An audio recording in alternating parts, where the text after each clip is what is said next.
Google Anti-Gravity est la révolution de 2026 et pourtant 90% des gens ne savent pas l'utiliser. Ils promptent au hasard, génèrent des apps basiques, des dashboards inutiles et pensent tout simplement avoir compris l'outil. En réalité, ils passent à côté de la vraie valeur. Parce que cette révolution, ce n'est pas juste créer des interfaces ou des petites apps, c'est construire des applications complètes et des infrastructures IA, en connectant plusieurs agents et outils entre eux. Et pour ça, tu n'as même pas besoin de savoir coder. Le rêve, non? C'est pourquoi dans cette vidéo, je vais tout te montrer. Car avant de construire des vraies applications, il faut savoir maîtriser cet outil et connaître toutes les bases. On va commencer par voir comment structurer un PRD. Un PRD, c'est tout simplement les directives de ton produit, un document produit, connecter des outils externes grâce au MCP, construire une interface en temps réel, une bibliothèque de vidéos YouTube et utiliser à la fin plusieurs agents en parallèle pour développer plus vite sur Anti-Gravity, comme un développeur solo. À la fin, tu sauras développer de réelles applications utiles et poser les bases des infrastructures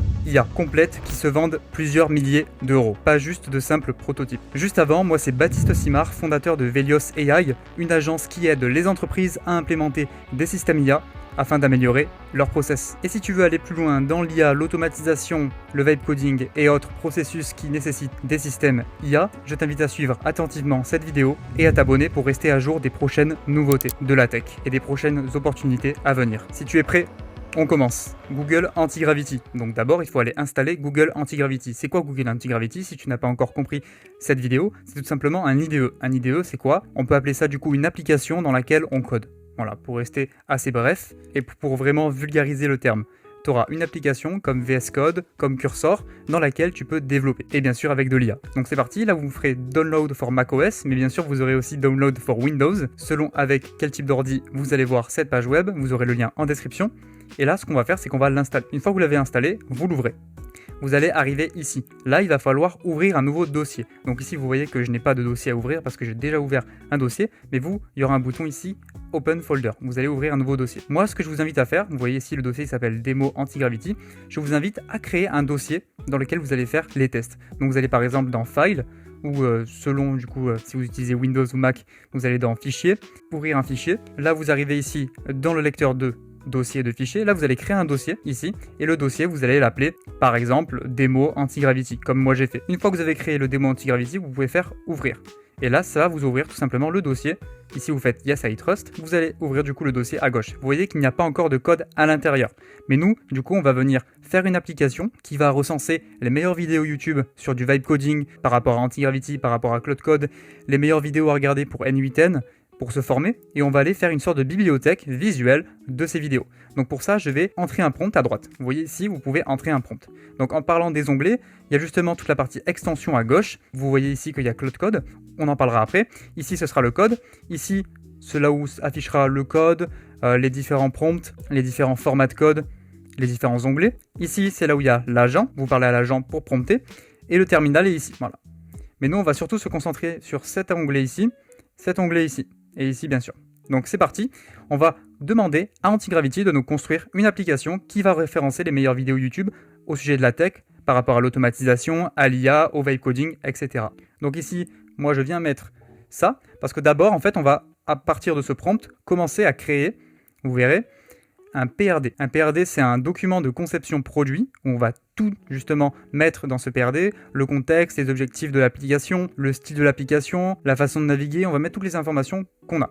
Donc là ici, je lui demande de créer un document de conception produit pour une plateforme web interactive haut de gamme en light mode, conçu justement pour afficher les 6 meilleures vidéos quotidiennes sourcées directement depuis YouTube, autour de l'IA, les agentic workflow, le vibe coding, etc. On doit naviguer sur YouTube pour extraire les contenus les plus récents.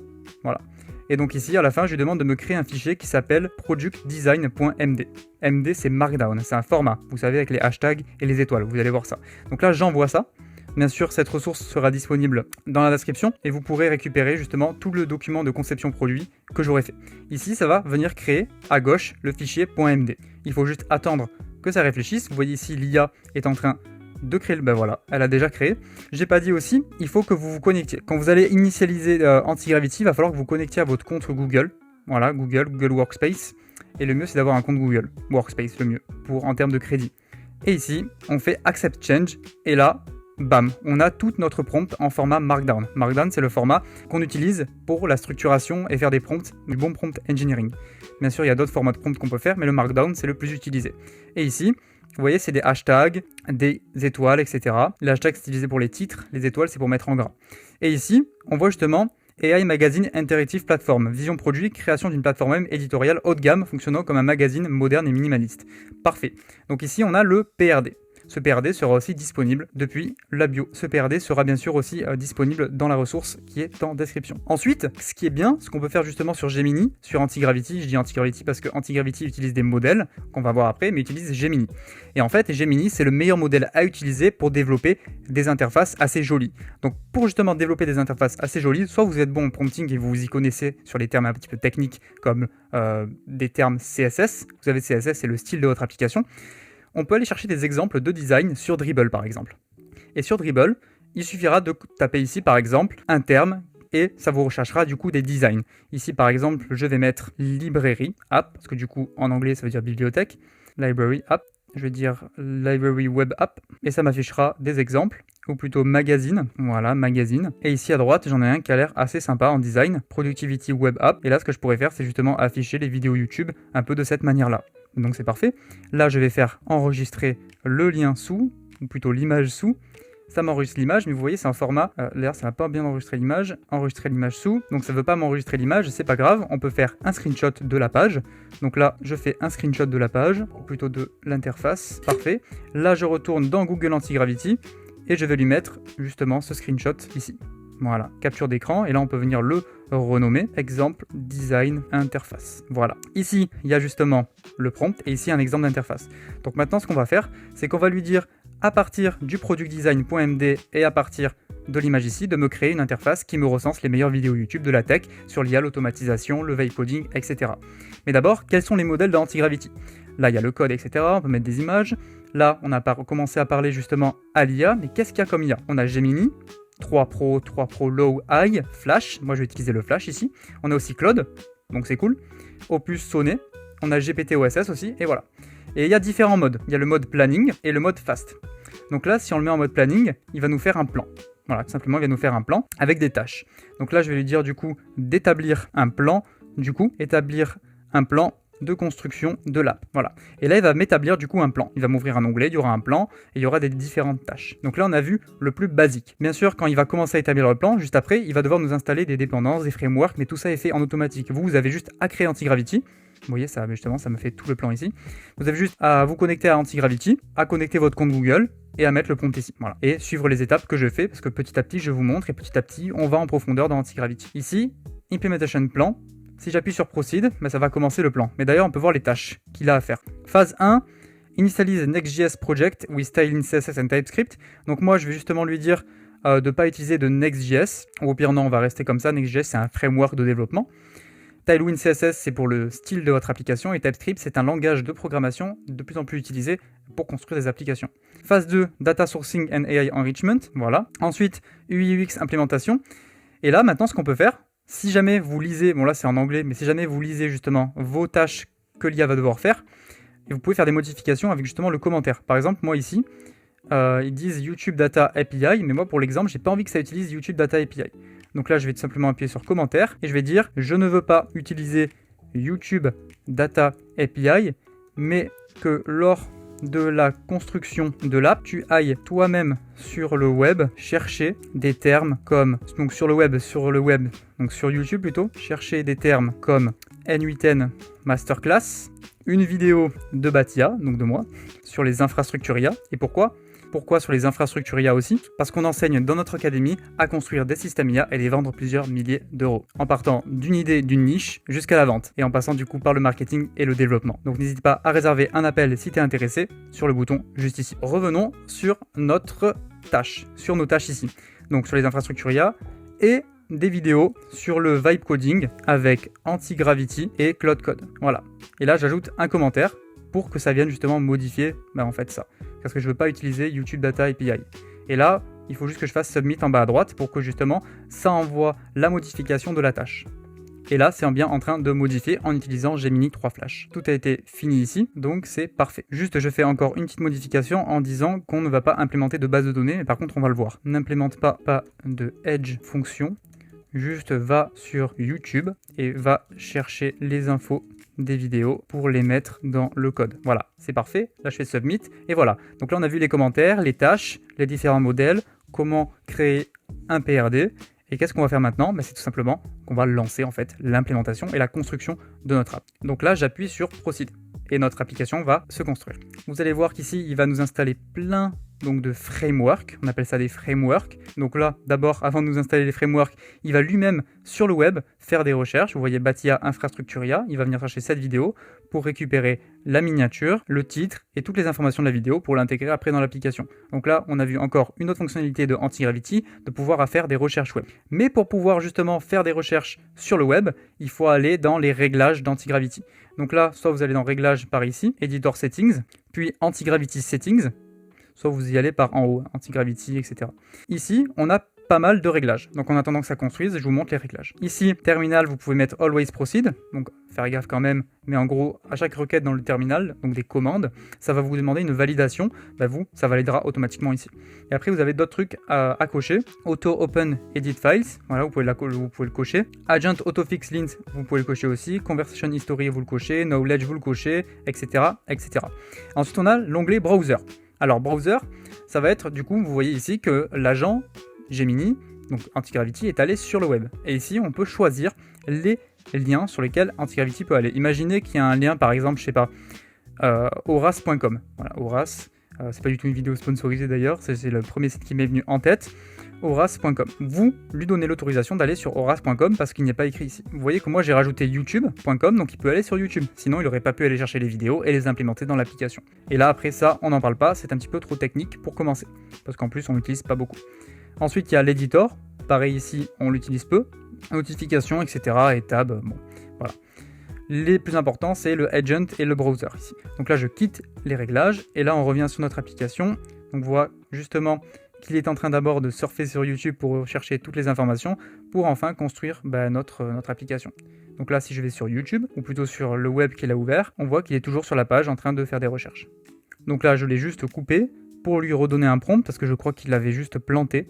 Ça arrive que ça plante. Et je vais lui dire du coup, utilise le fichier Product Design et l'exemple de design en l'adaptant à l'application du PRD et construit l'application. Donc ici, j'envoie le message et c'est parti, ça va pour de bon me construire l'application. Ah oui, et un autre petit conseil, en la construisant, pas en Next.js, mais en React et non en Next.js. Voilà. On voit bien ici que c'est en train de tout construire. Vous voyez écrit Edited, Edited, Edited.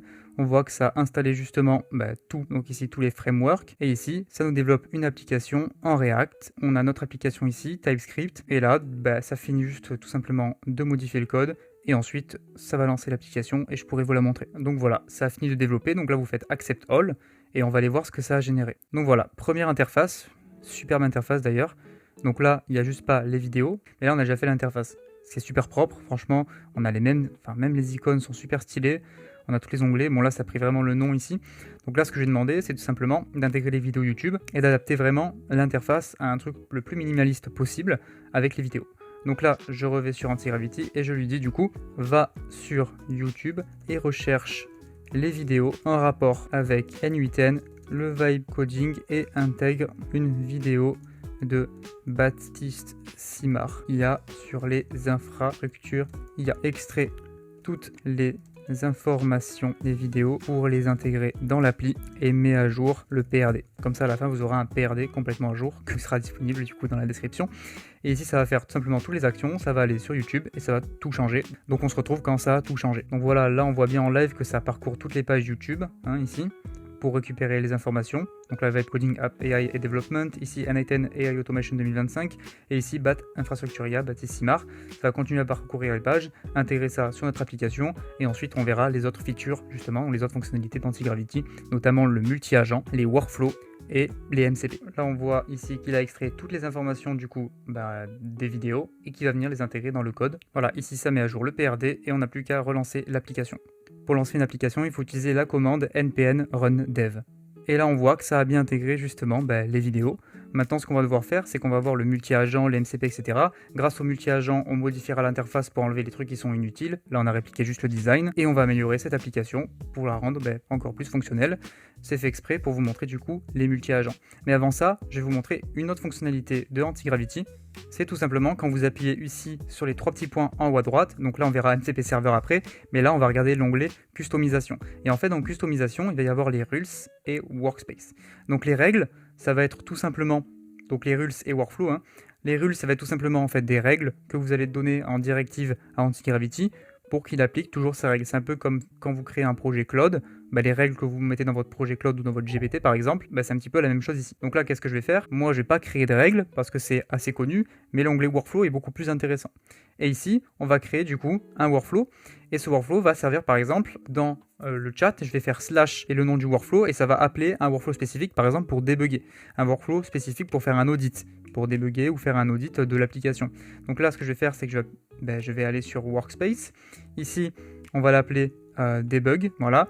Et vous voyez que ça a créé un dossier en haut à gauche, Agent Workflow, avec un fichier encore une fois en Markdown, debug. Ici, une description, c'est un workflow, un audit, c'est un workflow utilisé pour auditer une application, pour auditer les applications. Et ici, il va falloir mettre le contenu. Mais ça tombe bien, j'ai déjà rédigé ce contenu. Ça sera aussi disponible dans la ressource depuis la description. Ici, on va tout simplement copier tout ça, le workflow d'audit. On va retourner sur Google Antigravity et on va coller ça ici. Voilà, encore une fois en Markdown, 4000 caractères sur 12000. Et voilà. Et là, ça se sauvegarde tout seul. Donc, ce qu'on va faire maintenant, c'est utiliser ce workflow dans notre système pour voir ce que ça fait. D'ailleurs, je ne les ai pas montré, mais ici, c'est cliquable, hein. Quand vous cliquez ici, ça vous emmène sur la vidéo YouTube originale. Donc voilà, tac. Et ici, on retourne sur Antigravity et on va justement voir comment utiliser le workflow. En fait, il suffit d'aller ici et de faire /workflows. Et là, on va avoir justement le workflow debug. Et là, donc /debug du coup, pour justement que ça analyse tout simplement l'application existante et que ça l'audite. Donc ici, vérification de l'environnement, audit d'excellence visuelle, audit du visuel, de l'interaction, un rapport d'audit ici, et après du coup une boucle d'autocorrection, ça viendra s'auto-corriger. Voilà, ça c'était l'onglet audit. Donc en attendant que ça fait ça, je voulais vous montrer un autre onglet. Donc là on a vu l'onglet justement customization, vous savez à quoi ça sert customization, et maintenant on va aller dans MCP Server, car c'est super important les MCP Server. Vous voyez là c'est en train d'auditer justement, ça utilise bien le workflow d'audit. C'est super cool cette fonctionnalité de analyser les pages web. Dans tous les cas c'est l'environnement Google, donc ça va sur Google Chrome. Là Antigravity c'est Google, donc forcément tout s'emboîte. Ici on va aller sur MCP Server. Et en fait un MCP Server, donc je ne vais pas vous expliquer en détail ce que c'est un MCP Server, mais ça va être utilisé. C'est un moyen tout simplement d'aller appeler d'autres outils à l'aide de l'IA.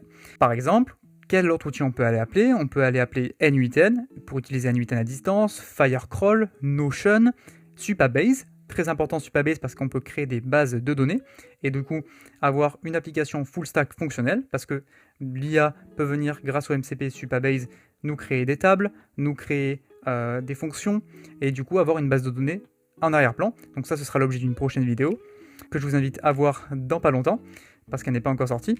Mais en tout cas ici on va venir tout setup, les MCP et voir quelques petits cas, quelques petits exemples. Donc ici, si vous tapez Supabase, vous allez trouver Supabase ici. Vous voyez que moi je l'ai déjà installé, Supabase. On va commencer par vous montrer ce que c'est Supabase, simplement de la base de données PostgreSQL. PostgreSQL, c'est tout simplement, on va dire, voilà, on va rester large, on va dire base de données. Et ici, il va falloir juste connecter votre Supabase. Donc ici, vous faites, moi je vais faire un install, vous allez appuyer sur install, et là vous allez appuyer ici, et vous irez chercher votre token, un token depuis votre projet Supabase. Pour créer un projet Supabase, donc tout simple, allez sur le web, allez dans Supabase, ici, donc moi j'aurai déjà un projet de créer. Il va falloir que vous créez une organisation et ensuite un projet, et ici vous voyez qu'on a des tables. Voilà, on a des tables, etc. Moi j'avais déjà créé un projet test ici, avec des tables dans lesquelles sont rangées de la donnée, etc. Ce qu'on peut faire, c'est grâce au MCP, on peut créer ces tables à distance. Donc c'est ça qui est assez cool. On peut créer ces tables, faire des modifications sur les tables, et en fait c'est l'IA qui va s'occuper de tout vous faire. Parce que vous savez, sur une application, on a le front, ce qui est visuel, mais il y a aussi toute la technologie en arrière-plan. Donc pour enregistrer la donnée utilisateur, donc le back-end, c'est super important, et grâce au MCP Supabase, on peut faire ça. Et du coup, donc vous pouvez aller dans Project Settings, mais nous, ce qu'on va faire, c'est que depuis Antigravity, on va cliquer sur l'onglet que je vous ai parlé ici, Là, on clique sur l'onglet et là ça nous ouvre Supabase. Et là il suffit de générer un nouveau token. Voilà, et je l'appelle test, generate token. Donc là j'ai copié le token, je vous le montre pas pour que vous ne voyez pas mon token. Ici je vais le coller, faire save. Voilà, j'ai mis mon token. Tools, on voit justement les différentes actions que peut faire l'intelligence artificielle. Rechercher, lister, rechercher des projets, rechercher des tables, enfin il y a beaucoup d'actions. Ici il y en a en tout 29, donc c'est super cool. Ensuite, il va y avoir Firecrawl. Firecrawl, c'est pour du scrapping, c'est super utile. Vous voyez qu'il y a aussi Firebase ici. Firebase, c'est aussi de la base de données, mais nous, on reste sur du Supabase car je trouve ça beaucoup plus simple et beaucoup plus intuitif. Et ici, Firecrawl. Sauf que vous voyez que Firecrawl n'existe pas, car ici, c'est tout simplement des MCP déjà préconfigurés par Antigravity, mais nous, on va aller l'installer. Donc la deuxième technique, parce qu'on voit tout en profondeur, quand vous appuyez ici sur Manage MCP Server, vous avez View Raw Config ici. Quand vous appuyez dessus, vous vous retrouvez ici, donc n'ayez pas peur, sur du JSON. Et en fait, il va tout simplement falloir générer ce code ici, mais pour Firecrawl. Ici, c'est le code pour tout simplement Supabase. Donc pour chercher celui de Firecrawl, on va par exemple aller sur Perplexity, ou même pas, on va le faire directement ici depuis cette interface. Comment on va faire? Alors, il y a une autre fonctionnalité qui est super bien, mais qu'on verra après. C'est tout simplement ici dans Open Agent Manager et on peut avoir justement tous nos agents ici qui sont en train de créer les différentes applications, le code, etc. Donc ici, nous, on va demander là à notre agent d'aller nous chercher, d'aller nous donner le code JSON pour configurer un MCP Firecrawl. Donc ici, vous voyez à gauche les différents workspaces, c'est les différents dossiers, tout simplement. Nous, on est dans le dossier, vous voyez démo Antigravity ici, et vous voyez que va sur chercher sur YouTube, etc. C'est en recherche, quoi. L'agent ici, une ligne, c'est un agent, et dans recherche ici. Et nous, on va démarrer une nouvelle recherche ici, parce qu'après, vous verrez qu'on peut justement lancer plusieurs agents en simultané. Ce sera la prochaine partie, la prochaine et dernière partie. Donc là, on lui demande, donne-moi le code JSON MCP Server de Firecrawl. En attendant que ça recherche ça, on retourne ici sur le web et on va sur Firecrawl, pour aller chercher notre clé API, parce qu'il va falloir la clé API. Vous avez des crédits gratuits, donc pour tester, c'est cool. Ici, Firecrawl, vous cliquez sur le lien juste ici, et là, il va falloir vous connecter. Et une fois que vous êtes connecté, vous voyez qu'il y a la clé API juste ici, donc là, vous la copiez, mais de toute façon, vous la verrez. Dans tous les cas, je changerai les clés API juste après la vidéo. Et ici, dans Antigravity, je lui donne du coup la clé API. Ça, c'est la clé API. Hop, et là, ça va tout simplement me donner le code JSON à mettre dans mon MCP, donc dans l'onglet MCP qu'on a vu juste avant, pour pouvoir justement utiliser le MCP serveur de Firecrawl. Parce que qu'est-ce qu'on peut faire avec ce MCP serveur de Firecrawl? C'est très simple. Si je vais sur le web, par exemple, on va reparler encore une fois de Horace. Je vais sur Horace. Horace, ils ont plein de produits, et je cherche par exemple un savon, le meilleur savon pour ou la meilleure crème, le meilleur, on va dire le meilleur sérum pour mon visage pour une peau mixte. Et là, ça va aller me chercher toutes les informations, ça va aller me scraper Horace pour aller me chercher le produit. Donc ici, j'ai la configuration du JSON, je le copie, justement. Là, je demande juste aussi de m'intégrer 2 MCP, parce que quand vous avez 2 MCP, on peut les intégrer dans le même code. Dans le même code ici, les 2 MCP serveurs seront intégrés dans le même truc. Ici, il y aura MCP server Firecrawl, et à la suite de Firecrawl, il y aura Supabase par exemple. Donc ici, je lui demande de me générer le code final pour avoir toujours le MCP Supabase actif et le MCP Firecrawl actif. On va se concentrer de façon prioritaire sur ces 2 MCP, et après, je vous montrerai quels autres MCP sont intéressants à utiliser et dans quel cas. Donc voilà, ici, j'ai le code. Donc là, je copie tout le code et je vais revenir tout simplement en arrière. Donc là, je peux même quitter ça. Le Agent Manager, je le quitte pour revenir ici. Et là, je vais venir tout simplement mettre tout le code. Ça, c'est mal mis d'ailleurs. Voilà, j'ai mis tout le code. Et ici, il suffit juste de mettre mon Access Token Supabase qui s'est enlevé du coup. Donc je vais juste le chercher. Access Token, je le copie. Je reviens sur Antigravity et je le mets là. Voilà, parfait. CTRL S. Donc là, si je vais dans Manage MCP Server, ici, on voit que j'ai mis le MCP serveur Firecrawl avec Firecrawl API Key et le Supabase Access Token. Et donc voilà, ici j'ai mes 2 MCP configurés. Par exemple, si je veux utiliser du coup le MCP Firecrawl pour faire l'action sur Horace, qui parlait juste avant, je fais Open ici Agent Manager, je dis du coup d'aller grâce à Firecrawl, j'aimerais le meilleur sérum Horace à rechercher sur le site pour une peau mixte. Voilà. Et là, ça va aller faire les recherches. Donc, excusez-moi pour les fautes d'orthographe. Ici, j'aimerais, il faut un S aussi. J'ai écrit à la va-vite, je me suis pas relu. Donc ici, vous voyez que ça prend le MCP tool Firecrawl Search pour faire des recherches et ça scrape. Et là, du coup, ça va me donner directement le produit meilleur pour moi, pour une peau mixte, pour un sérum. Donc c'est cool à intégrer du MCP Firecrawl pour certains cas. Par exemple, si j'avais fait une application où il y avait du Reddit, par exemple, j'aurais utilisé Firecrawl. au lieu d'utiliser l'agent qui va lui-même sur YouTube chercher par terme, on aurait pu utiliser Firecrawl directement, qui va scraper le web pour récupérer des Reddit, des subreddits. Voilà. Et ici, voilà, le choix numéro 1, c'est le sérum anti-imperfection acide salicylique niacinamide. Et vous voyez que j'ai des réponses assez rapidement et que ça a utilisé justement le MCP tool de Firecrawl en Firecrawl Search, Firecrawl Scrape et Firecrawl, c'est juste les deux que ça a utilisé. C'est deux outils du MCP. Donc voilà, parfait. Donc maintenant, je reviens sur mon application. On avait lancé des recherches tout à l'heure. On avait demandé quoi déjà à notre agent? On avait demandé le workflow de debug a été exécuté. Il a bien effectué un rapport, etc. Et ça a bien été normalement débugué. 0 erreur. L'aérocard bâtissima est correctement affiché. Lien et interactivité, chaque partie est bien accessible. Visuel, les avatars de chaîne, etc. et les miniatures haute résolution sont parfaitement chargés. Donc voilà, ça a checké. Donc maintenant qu'on a vu justement les MCP, etc., on va voir qu'on peut lancer plusieurs agents en simultané. Et pourquoi c'est intéressant de lancer plusieurs agents en simultané? Tout simplement pour faire des tâches avec chaque agent une tâche différente. Un plutôt pour l'UX UI, un plutôt pour ce qui se passe en back-end, et on va vraiment voir petit à petit comment ça marche. Et on va commencer avec l'agent UI UX pour justement aller enlever les sections qui ne servent strictement à rien dans l'application. Par exemple les pages ici, ça ne sert à rien, mais du coup ça a quand même répliqué vraiment à la lettre quasiment, au design près, le design dribble que je lui avais justement envoyé. Ici, non, c'est pas lui, c'était un autre. Voilà, c'était celui-ci de design, un design qui est vraiment ressemblant à celui actuel. Ok, super. Maintenant, je retourne dans Antigravity et on va justement setup le multi-agent. Donc en fait, c'était bien dans le Open Agent Manager en haut, mais ici, justement, il y a les workspaces à gauche. Les workspaces, ça va être en fait... Ici, si j'ai un workspace là, ici le workspace ce sera démo anti-gravity. Donc nous on va se placer dans démo anti-gravity, c'est un dossier en fait. On se place dans démo anti-gravity, donc c'est celui qui est ici. Et là on va lancer plusieurs agents en simultané. Mais qu'est-ce qu'ils vont devoir faire ces agents? Donc là j'appuie sur le plus, il est ici, voilà. Mais qu'est-ce qu'ils vont devoir faire? Donc on va regarder ce que j'ai préparé déjà pour les agents. Ce sera aussi disponible en ressources. Donc ici, le rôle et responsabilité des agents. On aura d'abord le design lead UI. Donc assurer l'excellence visuelle, etc. Voilà, on aura le deuxième agent qui sera le builder pour la fonctionnalité et la logique. Ici, ça c'est juste mal formaté. Donc je mets des espaces pour que vous voyez bien. Ensuite, il y aura le troisième agent ici pour checker la qualité. Tous je les ai lancés en simultané. L'agent de researcher qui va s'assurer de la veille. Tac. Donc ici, on a 4 agents qu'on va lancer en simultané. Donc par exemple, on va copier le lien de cet agent. On va aller ici sur notre anti-gravity, on va entrer ça et on va dire, en gros, tout ce qui est inutile dans l'interface, comme des boutons non cliquables et des éléments qui n'ont aucun rapport, change-les. De plus, change-nous légèrement le style de l'interface, toujours en light mode, avec un style un peu plus web 3.0. Voilà. Ensuite, deuxième agent. Construire le moteur applicatif, garantir la performance, la fiabilité, la scalabilité du système. Donc là, c'est vraiment pour, vous voyez ici, paramètres, backend, API, base de données, infrastructure.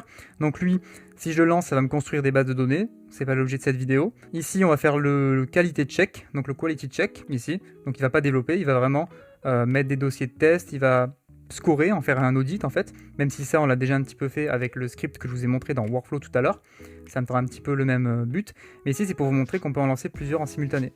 Donc ici je rappuie sur plus, et là j'en lance un autre, bam. Ensuite je retourne sur mon dossier Notion, et ici je prends celui-là aussi, et le lancer aussi en simultané. Donc vous voyez qu'en fait on peut en lancer 100, 200, 300, après ça consommera des tokens bien sûr, mais le but c'est pas d'en lancer 50 en même temps, c'est d'en lancer 3-4, avec chacun un rôle spécifique. Un qui va s'occuper du back-end, un qui va s'occuper, c'est aussi par rapport à la plage de contexte, parce que plus il y a de contexte, plus il ne pourra pas tout développer lui-même d'un coup. Donc le mieux c'est de séparer tout avec chaque agent, et à chaque agent vous lui donnez une tâche. Un pour le front-end, un pour le back-end, un pour tout ce qui est design, un autre pour tout ce qui est veille et recherche, donc recherche web, etc. Parce que vous voyez qu'on peut faire des recherches avec Antigravity. Donc chacun a un rôle spécifique. Et là, on voit justement que ça modifie et que ça recherche des informations, que ça modifie le code, etc. Donc là, on va juste attendre que ça fasse les modifications. On va juste attendre que ça fasse les modifications et on se retrouve quand les modifications sont finies. Et vous voyez que ça fait les modifications en bas à droite ici. Donc tout marche très bien. Donc ici, les agents ont bien fini de travailler. Donc là, je ferme ça. Et là, on va voir le résultat. Donc je vais sur Google. C'est parti. Et voilà, on voit le résultat ici. C'est parfait. Donc ça a tout changé. On n'a plus les sections qui ne servaient à rien, etc. Maintenant, on a des pages cliquables à gauche. Si je vais dans l'infrastructure, il n'y a que la mienne. Vibe coding, il y a ça. Automatisation, ça. Donc, vous voyez, c'est assez rapide pour développer. Donc là, c'est long dans la vidéo, mais c'est parce que j'explique tout en détail. Mais on peut aller très loin. On peut aller très loin. Pourquoi ? pour créer des infrastructures IA. Donc là, vous avez vu comment utiliser Antigravity. Maintenant, c'est bien, mais pour quel cas on l'utilise justement? Pour créer des applications, des infrastructures IA. Donc qu'est-ce que c'est une infrastructure IA? C'est par exemple, donc moi je vais vous donner tout simplement 3 exemples. Par exemple ici, cette interface qui permet de générer des leads sur LinkedIn. Ici j'ai la liste de tous mes posts, ici j'ai des lead magnets, et je lance mes lead magnets, ça vient récupérer mes commentaires, etc. Donc là ça va s'activer, j'ai plusieurs milliers de commentaires. Ça c'est connecté à une automatisation sur N8N, donc celle-là d'automatisation, qui ici ça s'appelle des sub-workflows, pour justement envoyer ces lead magnets sur LinkedIn. Donc hop, on enlève le temps manuel pour envoyer des lead magnets et répondre à des commentaires. Ici, tout le système le fait en automatique, avec aussi des bases de données. On a parlé de Supabase tout à l'heure quand on a parlé du MCP. Sachez qu'avec le MCP, on peut créer du coup des tables depuis Antigravity par exemple. C'est ce que j'ai fait moi-même quand j'ai créé mon application. Et vous voyez ici dans Table Editor, j'ai justement tous mes leads de LinkedIn qui sont enregistrés ici. Donc là, j'ai les commentaires des personnes de LinkedIn. Donc là, j'en ai plein des commentaires. Tout ça, c'est enregistré. Ça permet de sauvegarder tout simplement mes leads si je veux les recontacter après. Et pour sauvegarder justement mes commentaires, mais aussi tous mes posts et les leads avec les différents profils. Donc c'est parfait. Mais c'est pas tout, parce que j'ai aussi construit plein d'autres applications, plein d'autres infrastructures IA, comme par exemple ici, cette infrastructure IA pour le coaching sportif qui permet de générer des plans. Donc ici, on a ici le plan client document, donc je ne vous montre pas tout en détail, mais ça permet de générer des plans sportifs et de suivre ses clients. Que le coach sportif puisse suivre ses clients très facilement. Avec un espace client ici, on voit justement évolution poids, masse grasse, taille et hanche. On a aussi un tableau de la charge progressive de poids à la salle de sport. On va très très loin. Et tout ça, ça fonctionne encore une fois grâce à une automatisation N8N en back-end pour enregistrer les documents, on les vectorise, et pour générer les différents plans en fonction des informations personnelles sur les préférences alimentaires, des modèles de plans nutrition qui viennent du coach. On va vraiment très loin et on personnalise ça à 100% et on intègre encore une fois de l'IA. C'est pour ça qu'on appelle ça une infrastructure IA. Et un dernier exemple ici, donc là je ne vous montre pas l'interface, mais ce système permet de générer des newsletters. Voilà, des newsletters très précises sur justement la façon d'écrire, le ton de voix et la structure de la personne. On va très loin, on génère toute la stratégie, on génère le cadre d'écriture, on enregistre tout ça dans Supabase. Vous voyez ici qu'on utilise Supabase. La raison pour laquelle pour les infrastructures IA on utilise Supabase, c'est que ça s'interconnecte super facilement avec du N8N. N8N s'intègre à Supabase, Supabase s'intègre à l'interface et au final ça fait un écosystème de 3 outils, base de données, automatisation et du code front-end pour piloter les automatisations. C'est pour ça qu'on appelle ça des infrastructures IA. Toutes ces infrastructures, donc bien sûr là je vous en ai montré que 3, on en a déjà fait des dizaines et des dizaines, nous rapportent plusieurs dizaines de milliers d'euros par mois, un peu maintenant en automatique avec des process qu'on a appris et qu'on enseigne justement dans notre académie Aura. Si tu veux apprendre à construire et monétiser des systèmes IA dans une niche spécifique, je t'invite à réserver un appel de découverte, un appel stratégique. Donc voilà, on a vu entièrement comment utiliser Antigravity pour construire des applications. Donc on a vu en détail les MCP, on a vu en détail les agents, comment utiliser, comment naviguer sur l'interface. Il y a plein d'autres trucs qu'on peut voir au niveau d'Antigravity, mais là vous avez 90% des informations pour avancer et pour construire des applications. On a vu la fonctionnalité que Antigravity peut aller sur le web, c'est super, peut utiliser des MCP, comme j'ai dit juste avant. On peut avoir plusieurs différents modèles et on a créé un PRD juste avant. Donc bien sûr le PRD vous pouvez encore une fois le récupérer depuis la description de la vidéo. Et maintenant vous savez du coup le process exact qu'on fait quand on crée une application. On commence toujours par le PRD et on doit se familiariser toujours avec l'outil qu'on utilise. Donc ici Antigravity. Maintenant vous masterisez complètement l'outil si vous avez bien suivi cette vidéo. Donc dites-moi en commentaire s'il y a des choses que vous n'avez pas compris, je vous éclairerai dessus. Dites-moi si vous avez aimé la vidéo. Peut-être que j'ai oublié quelques petits éléments, des fois il manque des petits éléments, c'est pour ça que j'ai dit 90%. Donc n'hésitez pas à me dire si j'ai oublié quelques autres éléments. Et sur ce, c'était Baptiste Simard, IA, et je vous dis à bientôt.